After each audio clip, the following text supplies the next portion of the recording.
세상 사람들은 누구나 두 개의 얼굴을 가지고 산다고 합니다. 남들에게 보이고 싶은 얼굴, 환하게 웃고 덕망 있어 보이고 평생 흠없이 살아온 사람의 얼굴, 그리고 또 하나, 죽을 때까지 가슴속 깊은 곳에 묻어두고 싶은 추악한 얼굴 하나. 인간이 살아가면서 저지른 욕심들, 배신들, 그리고 편의를 위해 외면해버린 것들이 모여 만들어진 그 얼굴. 아무도 보지 못하게 감추고 또 감추다 보면 어느 순간 자기 자신도 그 얼굴이 있었다는 것을 잊어버립니다. 잊어버렸다고 믿습니다. 만약 그 숨겨진 얼굴을 비추는 거울이 있다면 당신은 감히 그 거울을 마주하시겠습니까? 이것은 조선 후기 어느 대감의 사저에서 실제로 있었다고 전해지는 이야기입니다. 물론 믿고 안 믿고는 여러분의 선택이지만, 어느 늦가을 밤이었습니다. 이 고을에서 가장 큰 기와집, 높고 두터운 겹담장 안쪽 깊숙한 곳에 자리한 박대감의 사저 내실. 촛불 하나가 탁자 위에서 흔들리고 있었습니다. 박대감은 올해 73이었습니다. 한때 조정의 요직을 두루 거쳤으나 나이가 들어 고향으로 낙향한 지 벌써 10년이 되었습니다. 이 나라에서 그의 이름 석자를 모르는 사람이 없었습니다. 평생을 청렴하게 오직 나라를 위해 살아온 관료. 조정에서 청백리로 청거된다는 소문이 돌 만큼 덕망 높다 이름이 자자했고, 고을 사람들은 그를 가리켜 이 시대의 선비라 불렀습니다. 젊은 유생들은 그의 글을 필사하여 품에 지니고 다녔습니다. 어머니들은 아이들에게 말했습니다. 박대감처럼 살아야 한다고. 그런 박대감이 이 밤 아무도 모르게 내실 문을 걸어 잠그고 촛불 하나의 의지에 무언가를 닫고 있었습니다. 그것은 구리 거울이었습니다. 보통의 구리 거울이 아니었습니다. 크기는 어른 얼굴만 했고 테두리에는 알 수 없는 문양이 빼곡히 새겨져 있었습니다. 앞면과 뒷면이 모두 거울인 기묘한 형태의 물건이었습니다. 박대감이 이 거울을 손에 넣은 것은 불과 사흘 전이었습니다. 장터 한 귀퉁이 떠돌이 물건 장수에게 팔려 나온 것을 심부름꾼이 사들고 왔습니다. 처음엔 내다 버리려 했습니다. 그런데 어쩐지 손에서 놓을 수가 없었습니다. 눈을 뗄 수가 없어 그만 내실로 들여놓고 말았더니 그날 밤부터 잠을 이룰 수가 없었습니다. 이상하구나. 닦아도 앞면은 안개가 낀 듯 흐리기만 한데 왜 이 뒷면은 이토록 서늘할 정도로 맑은 것인가? 박대감이 구리 거울을 뒤집었습니다. 뒷면은 정말이지 기이할 만큼 맑았습니다. 앞면은 수십 년 묵은 녹이 낀 것처럼 침침했는데 뒷면은 마치 어제 처음 만들어진 것처럼, 아니 어떤 거울보다도 더 투명하고 선명하게 빛나고 있었습니다. 박대감이 천천히 뒷면을 자신의 얼굴 앞에 들었습니다. 거울 속에 박대감의 얼굴이 비쳤습니다. 처음에는 그랬습니다. 그런데 촛불이 한번 크게 흔들렸습니다. 그러고는 거울 속의 얼굴이 달라졌습니다. 아니, 이것이 누구냐? 거울 속에 웬 젊은 사내가 나를 보고 있단 말이냐? 이보게, 자네 누구인가? 거울 속의 젊은 사내는 대답하지 않았습니다. 다만 입꼬리가 천천히 올라갔습니다. 박대감은 73이었지만 그 젊은 사내가 누구인지 알아보는 데는 채 1초도 걸리지 않았습니다. 그것은 바로 30년 전의 자신이었습니다. 형님. 아니지, 이제는 대감이라 불러드려야 하나? 너는? 30년 만에 뵙는구려. 그동안 잘 지내셨습니까? 박대감의 손이 덜덜 떨렸습니다. 거울 속의 젊은 사내는 정말이지 30년 전의 자신이었습니다. 그 눈빛, 그 입술의 모양, 왼쪽 눈알의 작은 점까지. 거울 속의 젊은이는 박대감이 기억하는 그 자신보다도 더 선명하게, 더 생생하게 살아있었습니다. 동료들의 공을 가로채고 정인을 버리고 그렇게 이 자리에 오르셨으니 잠자리는 어째 좀 편안하셨습니까? 네 이놈! 감히 어디서 망령된 소리를! 나는 평생 이 나라에 충성하며 청렴하게 살아왔느니라. 내 손에 얼룩이라고는 한 점도 없어. 허허, 청렴이라. 젊은 박대감이 거울 속에서 천천히 고개를 기울였습니다. 거울 뒷면은 거짓을 비추지 못하는 법입니다. 그것이 이 이명경의 이치이지요. 앞면은 남들에게 보이고 싶은 얼굴을 비추고 뒷면은 그 사람이 죽을 때까지 숨기고 싶어하는 얼굴을 비춥니다. 지금 당신은 거울의 뒷면을 들고 있습니다.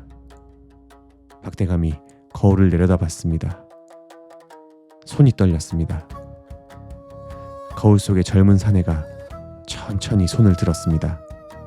그 손을 거울 안쪽에 뻗어 박대감이 잡고 있는 거울의 테두리를 안에서 짚었습니다.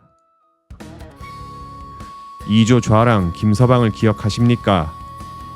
박대감의 얼굴이 굳었습니다. 당신과 같은 해의 과거를 보고 같은 해의 관직에 오른 사람, 당신이 백성들 사이에 다니며 수집한 민심에 관한 보고서, 그것이 어디서 나온 것인지 기억하십니까? 그것은 김서방이 3년 넘게 발로 뛰어 만든 것이었습니다. 그리고 당신은 그것을 임금 앞에서 마치 자신의 것인 양 내놓았지요. 김서방은 그해 가을 우라병으로 자리에 누웠습니다. 이듬해 봄에 죽었고요. 기억나십니까? 박대감의 입술이 움직였습니다. 그러나 소리가 나오지 않았습니다. 그리고 정씨 아가씨, 당신이 30대에 사랑했던 그 여인, 집안이 한미하다는 이유로 버리고 지금의 당신 부인을 택했지요. 정씨 아가씨는 그 이듬해 강에 몸을 던졌습니다. 알고 계셨습니까? 그건 내가 어찌할 수 없는 일이었어. 신분이 다른데 어떻게 그 시절엔 다 그렇게 살았어. 내 잘못이 아니란 말이다. 그렇게 생각하면 편하지요. 그래서 30년 동안 그렇게 생각하며 사셨고 청백리라 칭송을 받았고 고을 사람들의 존경을 받으면서 그 편한 생각이 당신을 지금까지 살게 했으니까. 박대감이 이를 악물었습니다. 보시오, 당신 손에 묻은 저 검은 얼룩이 무엇인지. 그것은 욕망입니다. 그리고 당신이 밟고 온 사람들의 피눈물이지요. 박대감이 자신의 손을 내려다봤습니다. 손에는 아무것도 없었습니다. 헝겊을 쥐고 있는 주름진 손가락, 73 노인의 손. 그런데 보였습니다. 손가락 마디마디에, 손등 위에, 손목으로 이어지는 핏줄 위에 검고 짙은 얼룩이 번지고 있었습니다. 이건 그냥 거울 속 환영일 뿐이야. 마음이 흔들려서 그런 것이야. 나는 평생을 청렴하게 살았어. 이 한평생을 오직 나라를 위해 청렴하게. 청렴이란 스스로 그렇게 믿는 것만으로는 이루어지지 않는 법입니다. 박대감이 깊게 숨을 들이마셨습니다. 두 눈을 꼭 감았다가 떴습니다. 손이 여전히 떨렸지만 목소리에 다시 힘이 실렸습니다. 그래, 그 일들이 있었지. 나도 안다. 나도 다 기억이 나는구나. 김서방의 보고서, 나는 그 내용을 임금께 아뢰었지. 그것이 나라에 이루어온 일이었다면 그것으로 충분하다. 공의 이름이 누구 머리 위에 붙었든 백성이 살만해졌다면 그게 더 중요한 것 아니냐?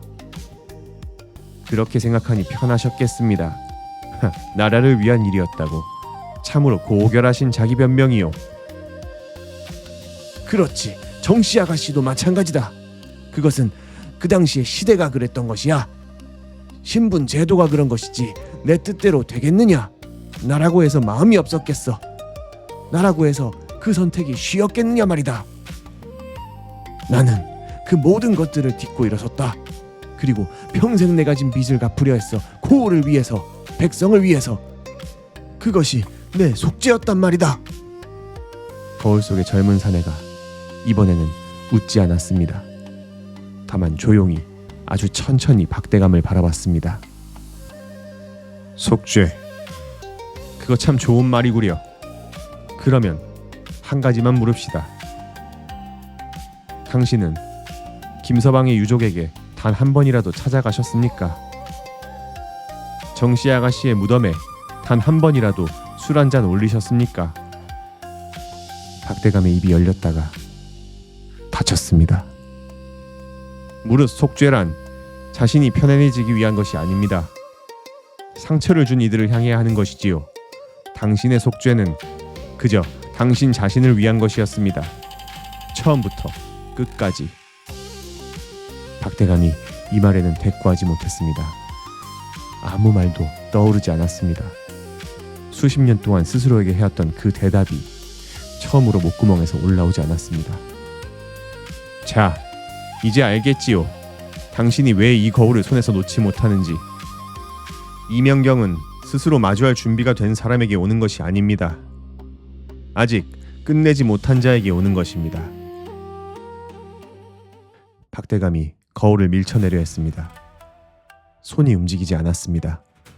거울이 손에 달라붙어 있었습니다. 마치 처음부터 그 손에서 자라난 것처럼. 헝겊이 떨어져 나갔지만 거울은 여전히 박대감의 손바닥에 딱 붙어 있었습니다. 그리고 거울 속에서 젊은 박대감의 손이 거울 안쪽에서 바깥으로 밀고 나오기 시작했습니다. 오지 마라! 내 안으로 들어오지 마! 그 손 치우란 말이다! 그러나 거울 속의 젊은 사내는 멈추지 않았습니다. 손목까지 나왔습니다. 팔꿈치까지 나왔습니다. 이제 자리를 바꿀 때가 되었습니다. 박대감이 뒷걸음질 쳤습니다. 그러나 발이 제자리에 붙어 떨어지지 않았습니다. 그동안 명예는 대감이 누리셨으니, 존경은 대감이 다 받으셨으니, 청백리 소문도 대감 덕에 자자하셨으니, 그렇다면 이 어두운 거울 속은 당신이 지켜야지요. 거울 속에서 손이 박대감의 손목을 잡았습니다. 차가웠습니다.